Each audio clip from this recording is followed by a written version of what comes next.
అండి, ఏంటి ఇది అనుకుంటున్నారా? చూస్తున్నారు కదా, సమ్మర్ స్పెషల్ ఐస్ క్రీమ్ అయితే ప్రిపేర్ చేశాను. ఈ రెసిపీ ఎలా ప్రిపేర్ చేశాను ఏంటో తెలుసుకోవాలనుకుంటే నా ఛానల్ సబ్స్క్రైబ్ అయితే సపోర్ట్ చేయండి. ఫస్ట్ వచ్చేసి బాగా పండిన కర్బూజా తీసుకున్నానండి. చాలామంది నిలువుగా కోస్తారు కదా, నేను అలా కాకుండా కొంచెం డిఫరెంట్గా వెరైటీగా అడ్డంగా కోసాను అనమాట. కోసి మంచిగా వాటిలో ఉన్న సీడ్స్ అన్నీ తీసేసాను.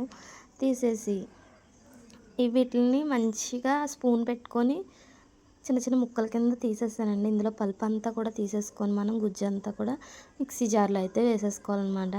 పిల్లలకి చాలా హెల్దీ అండ్ టేస్టీగా పెట్టుకోవాలి మన ఇంట్లో అనుకుంటే ఇది మస్ట్గా ట్రై చేయాల్సిన ఐస్ క్రీమ్ అనమాట. రెండిట్లో పల్ప్ కూడా తీసేసాను.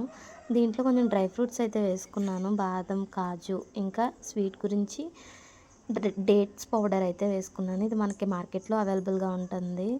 ఈయనైతే అక్కడ నుంచి తెచ్చారనమాట, గల్ఫ్ నుంచి. దాని గురించి డేట్ పౌడర్ వేసుకున్నాను స్వీట్కి తగ్గట్టు. అలాగే ఒక చిన్న గ్లాస్ పాలు, ఇంకా కొంచెం మిగడ ఉంటే వేసి మంచిగా మిక్సీ పట్టేసాను. మిక్సీ పట్టేసుకున్న వాటిని మనం తీసేసాం కదా కర్బూజా చుట్టూ ఉన్న బౌల్స్లా, వాటిలో వేసి మంచిగా ఇంకా కొంచెం మిగిలితే గ్లాస్ జార్లో వేసుకొని పైన డ్రై ఫ్రూట్స్తో డెకరేట్ చేసుకున్నాను. ఇంకేముంది, వీటిని ఒక 2 అవర్స్ ఫ్రిడ్జ్లో పెట్టుకుంటే మనకి ఎంతో టేస్టీగా హెల్తీగా కర్బూజాతో ఐస్ క్రీమ్ అయితే ప్రిపేర్ అయిపోయింది. నేను పెట్టాక ఒక హాఫ్ అన్ అవర్ అయితే కరెంట్ ఉంది. మనది ఏంటంటే ప్రాబ్లం, కరెంట్ అయితే పోయిందనమాట. దాని గురించి ఐస్ క్రీమ్ అయితే గడ్డ అయితే కట్టలేదు. మా బుడ్డది ఐస్ క్రీమ్ చుట్టూయే తిరుగుతుంది, ఎప్పుడు తినేద్దామా అన్నట్టు. కానీ టేస్ట్ అయితే చాలా బాగుంది.